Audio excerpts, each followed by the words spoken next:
everyone. Coach Sullivan here again with MGS Coaching Football.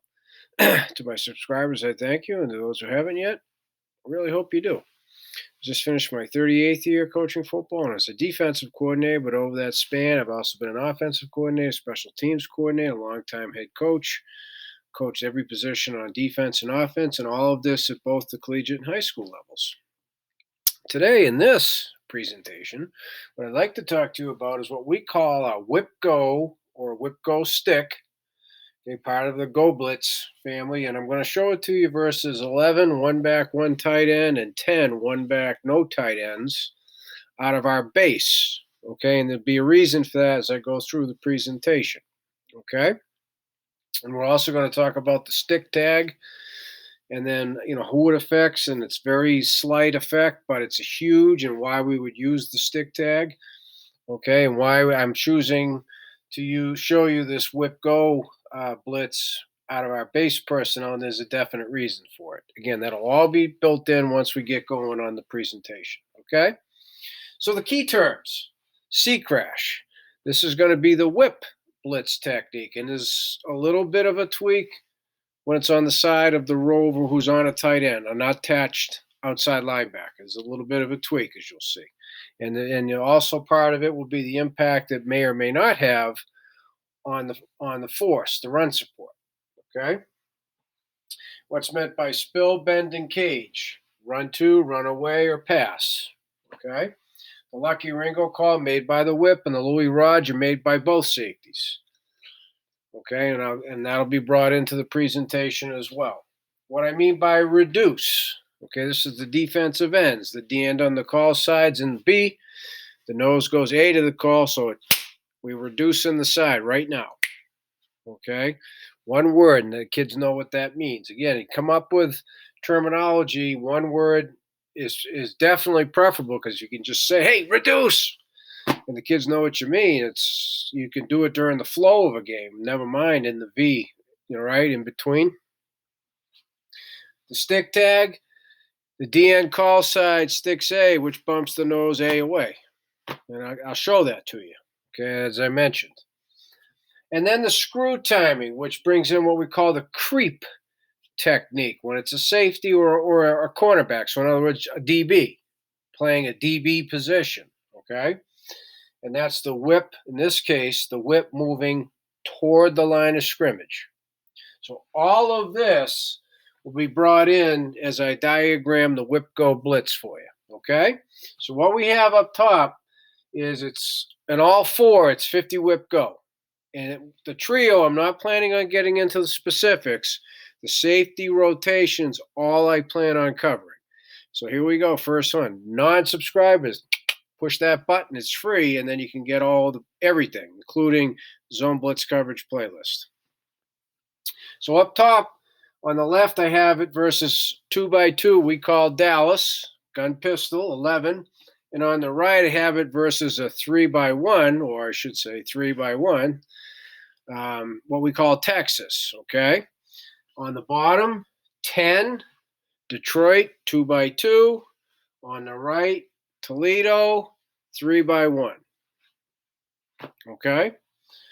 So up top now, what I'm going to do is I'm going to diagram those who are part of the blitz in green. Okay? And then anything else that I do on defense, wording, and so forth, I'll do in the black. Okay? So here's our base, and I'll see what I want to remind subscribers and hopefully tease non-subscribers to push that button. When we're in base, we get the minimum box numbers. Remember, we're always too high. Okay? So the reason I'm showing this to you out of base is because we would likely run this out of our base because this is how we're going to add to the box. Okay? And effectively get to rotate. All right? So, first of all, Whip makes the Lucky Ringo call. He says Lucky. The free safety should be saying Louie, Louie, Louie, and he echoes it back. Lucky Louie, Louie, Louie, Louie. So they're on the same page, okay? We'll come back to the safeties. Defensive end call side. Slant B, no, slant A left. to the call. That's the reduce. Okay? Now, when we say pinch, when they slant, they're stepping at the hip and penetrating. That's the slant technique. Step at the hip and penetrate. So they're stepping for a little bit of width, but they're also stepping to gain ground into the backfield. Okay, so they're pinching the hips of the guard, reducing the side. Okay, remember, reduce means all of that. Okay? So now, the only other person involved is the whip. So we're going to talk right now about the whip C-crash technique when there is an attached outside linebacker, which would mean a rover on that tight end. Okay? Because the first level aiming point's the same, and second level aiming point's the same, which I'll bring in again. Non-subscribers, push the button. Okay? So I'm going to skip down for a moment because I've already done reduce, Lucky Ringo, Louis Raggio. Those are all done, okay? What I want to talk to you about right now is this screw timing and then the creep technique, all right? How do we get the whip moving toward the line of scrimmage to be in a position to execute this C-crash, okay? And then once I get to that point, then I can talk about the footwork, which is the same for the outside linebackers as well, okay? So versus an attached outside linebacker, all right? When I get to that point, I'll bring that in. Right now, screw timing. Every offense has indicators, what we call snap indicators. Now, we're not talking about a freeze count. I can cover that and will cover that when we get up to that point. Okay, freeze count aside, or a hard count, or whatever you want to call it, okay? Teams have snap indicators, in the shotgun in particular. When the hands go up, usually that's the time you start creeping. Pumps the fist, start creeping. Lift the foot, start creeping. Clap or the fake clap, start creeping, okay? Under center, he has a whole progression. When his hands, both hands go completely under, start to creep. These are the different things, okay? His hands go under immediately, but he looks left, middle, right, and then starts the cadence. Maybe that's the snap indicator. So the snap indicator is when the whip begins to start the creep. Okay, so the timing is when to start creeping, moving toward the line of scrimmage. All right, so I hope that makes sense. The creep technique. Okay, our safeties have a staggered stance just like our inside linebackers and detached outside linebackers. Inside foot is up. That's the one closest to the ball. The creep technique. Literally, you step with the up foot first. Step and replace, we say. Step and replace. So sometimes you have to pick it up, but that's the creep. Okay, and the reason we want to do that is because that's the footwork. It's going to be based off of you have the inside foot's the up foot. Okay? So you move the inside foot. Replace with the back. Boom, boom. And you're creeping toward the line of scrimmage. You follow what I'm trying to say here? And so some guys are better at this than others. We have drills, we teach it, other presentations and playlists, but it's something that you can easily teach in spring, preseason, and then practice once or twice a week in season. Make it a part of your pregame warm-up as well. Okay, and this is something kids can do on their own. And as a coach, if a kid needs to work on it, you make sure you're always harping in their ear, working on your creep, working your creep, working your creep. So again, one word, creep. It means a snap indicator. That means moving toward the line of scrimmage on the snap indicator. Okay? So that's the creep. He will move on the snap indicator. He does not. He rotates on the snap. That's big. We do not move both safeties. Only the one that has to execute the blitz. Okay? So now you start the creep. This is how we handle the freeze or the hard count. You're looking at the football. You see the ball move, that's when you begin the blitz. He's staring right at the football, and he's always sees it in the corner of his eye, so we should never be caught offside. So see, that was easy. Boom, done. So here's the little tweak now, and it's orbit support. Okay, orbit. And I'll explain the one scenario where it's not orbit. Okay, excuse me. So the aiming point, first level is the butt of the tackle. That's not going to change. Second level, 1 yard in front. So that's, in this case, in the gun, it's 1 yard in front of the quarterback. So here's the deal. Okay, the ball snapped. First of all, let me talk about the footwork. Footwork equals dig, crossover. Dig is with the up or inside foot. Crossover is with the outside or back foot. So as they're creeping and getting near, what we always say, you probably should be, if possible, at the depth of your inside linebackers, which is 4 yards. Now, this is when we have an attached outside linebacker. That will change when there's no attached outside linebacker, right? So there's a little bit more coaching in this. Okay? So the dig crossover, literally we say that up foot, you should have more weight on that up toe, because when that ball snapped, you're literally going to step with the outside foot first, cross over.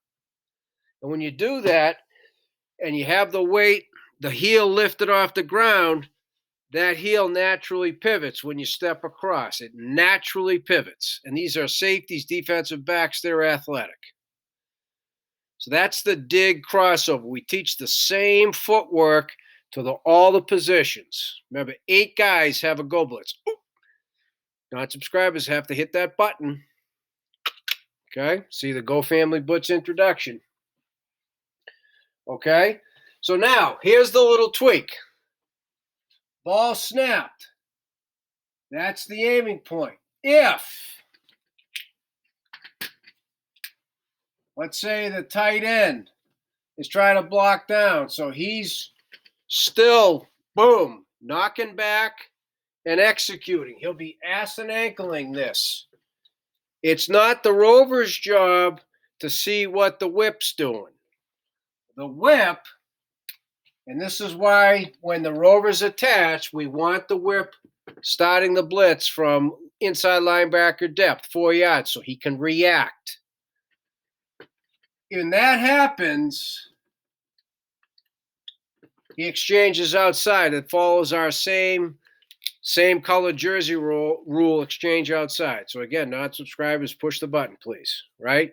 Same color crosses your face, exchange outside. And you can only do that and have reaction time if you're coming from the inside linebacker. So to answer the question, why don't they just blitz outside the edge of the tight end? Because then it's not a go blitz. C-gap, right? C-gap is defined now. It's in between the tackle and the tight end. That's where the blitz is supposed to be. So you don't blitz outside the tight end. Okay, that's why we do this. So when it's attached, that's how we handle it. So then now, obviously, if, let's say you got a zone scheme, so the tight end's reach blocking, you got a reach combo there. Now the whip continues right off to his first level aiming point, which is the butt of the tackle. Okay? And so what I want to do now is handle spill, bend, and cage. Spill, bend, and cage, right? Spill, bend, and cage. So spill is when the run is coming to you, and you'll see it. As he's blitzing, he first sees we call it open window, right? Rover and the tight end aren't closing the C-gaps, they're exchanging outside. The window opens a little bit. Here, you see the runs coming to you. Spill it means either you make the tackle or that ball's going to bounce outside. You're going to spill it outside. Okay? You're going to spill it outside because now, if you come through clean, 1 yard in front, put you on a course. You could intercept, make the tackle on an A-gap running play downhill. Say it's a draw. You can make that tackle because you got the correct aiming point. Okay, that's if the run's to you. If the run's away from you, then it's what we call a bend. Just say as an example, we got an inside zone of the two-man surface for whatever reason. Doesn't really matter. You'll see the surface working away from you, so you bend and chase. When you are a goal blitzer, C-crash technique, never ever do you have quarterback boot. That puts your guy in conflict. They can't be aggressive and bend and also play the boot. Can't do it. I can't. I mean, I'm sure there are guys in the NFL that can do it. Guys at the Alabama or the Division I level on TV, I'm sure they can do it. I don't have guys that can do it, and I'm not going to ask them to do it. And honestly, I wouldn't ask the pros to do it either. Okay? You're a C-crash. First love aiming points the butt, 1 yard in front, plays away, bend and chase it, man. That's it. That's your job. Somebody else behind you can play the boot. Okay, so it's just my preference. I don't want to put my guys in conflict because then they're going to be tentative and then they're going to be questioning what you're doing. How come you're asking me to do two things, coach? I mean, I can't be right. I'd rather they can't be wrong. Bend and chase, baby, and that you got it. Okay, and then what's meant by cage, and this is all part of reading it on the run, because I'm not going to keep doing this every single time. Now, this one would definitely, it would be tight end's probably going to arc release. You get a pass set. So now, C-crash coming through, kicks in outside cage, speed rush. You got contained. Okay, so go blitz is a C blitz, C gap blitz only. So you don't change it and come outside the tight end because now you just changed everything. Plus, you're so far removed, you're never going to be able to bend and make the play in the backside. Okay, you're not in a position to spill it. Okay, so hopefully I made that point because that's a big point. So now on the snap of the football, he's rotating middle. We got one high safety. We blitzed one of them. So we rotate to a one high look. Okay, that's it. That's how it works. Again, I'm not talking about the remainder of the coverage. Okay, so now that's how we handle it with an attached outside linebacker. Over here, right, we still got 11, but now let me just explain again. Non-subscribers, push that button. In our base, remember we're in base. When it was 3x1, we have what we call AutoOverhang. Both outside linebackers go to the three receivers. Base, we have minimum box numbers, right? We've only got 6 in the box here, which is why we run this blitz typically out of this, because what did we just do? There were only 6 in the box here as well. The whip just became number 7. Okay? So orbit. Now over here, you see, here's the tweak. There's only a corner, and he's got one receiver away from the trip, so it's going to be Sky, even though he's a spill. We're going to tweak it just a bit. Not a lot, because you do have inside linebackers flowing over the top. We're not changing it a lot. Okay, here's the mindset. You'd be Sky support even if you weren't blitzing. You stay Sky. To which I always ask, look around, son. Who else is going to get the force? And the answer is, you're right, coach, nobody. Whereas over here, you blitz and C gap, you have an outside linebacker to your outside. He can get it. And if he closes it down because the tight end's down, so you exchange outside, now you got it. Whoop-de-doo. Okay, that's how it works. So now the whole procedure, going to go back to green, right? It's Lucky, so it's Louie. Again, whatever that hedge key, here's the tweak. Okay? It's open. There is no tight end there. There isn't even an outside linebacker there. So now we want you to time it up as best you can to be as close to the line of scrimmage as you can be without being offside. So what we tell them is be at the heels of your defensive end. And I don't want to make them think it and bog it down too much. So we say if you are at inside linebacker depth, in between that and the heels of your DN, that's right where you want to be to execute this blitz. Okay, there's the tweak.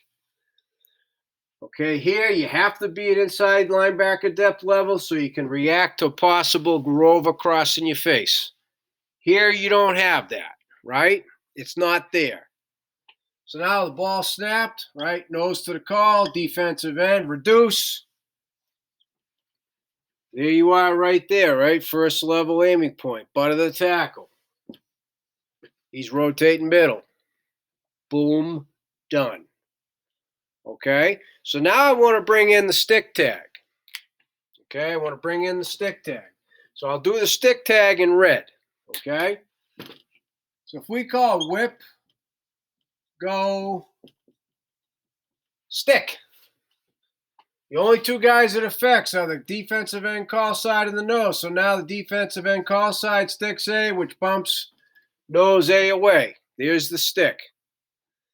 I know programs call that a long stick. We just call it stick. Again, we try and simplify the verbiage. We don't ever do anything. A stick to us is two gaps. In this case, it's reducing inside. We stick outside as well. Two gaps. That's it. That's what stick means. So we don't have to call it a long stick. That's a slant. That's a stick. These guys are both slanting up here. That's a stick. So we only call it a stick. Okay, just to emphasize that point. So there it is. That's the little tweak. And so he's still a spill two. He's still a bend away. He's still a cage pass. Okay, he's got inside linebackers that can be scraping over the top.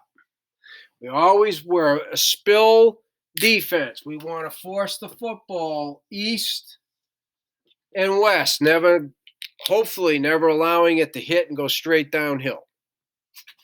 Okay? So now I want to work over here. There's the stick tag. So see, we got it all covered, but we're not boom done yet. So now versus a really spread, okay, and in base, right? We only got 5 in the box here with our 2 high, which is how we play base. So now this is a Liz, middle of the field. So subscribers know, non-subscribers got to push the button. So the whip's on the right. He says Ringo. But see, now he has a detached outside linebacker outside of him, right? Here he had an attached outside of him. Here he has a detached outside of him. This is going to remain orbit no matter what because he will not cross his face. Okay, so the only scenario where the safety technically has force, Sky, is when there's one receiver out there and there's no outside linebacker outside of him. See? There's only a corner. Only a corner. Outside linebacker outside of him, outside linebacker outside of him. That's important because the outside linebacker has to understand he's got the force. Okay? So then you go through the whole thing again. The snap indicator. Screw timing for the creep. He's creeping to the line of scrimmage, creeping to the line of scrimmage, creeping to the line of scrimmage. Okay? Because there is no attached. We want you to be in a position to be at the depth of the inside linebackers and the heels, somewhere in there to execute the blitz. Reduce. Boom. There's the go blitz, right? First level off the butt. Everything stays the same. Rotate on the snap. There it is. Boom, done. Stick tag.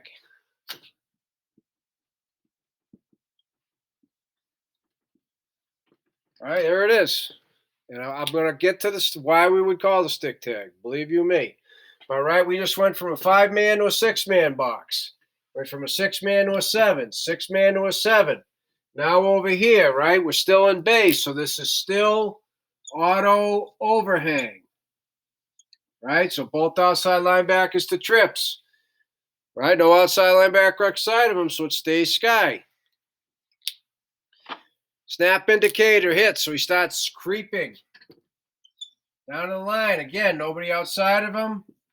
That's the area we want you to be in when the ball snapped to execute it from. Ball snapped. Boom. Reduce. Rotate. Again, there it is. Now we got 6 in the box. Stick tag.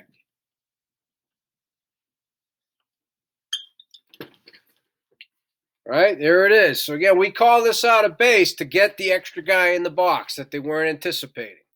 They think they got us all schemed up for a 5-man box or a 6-man box, and now we creep the safety, and now it's a 7-man box or it's a 6-man box.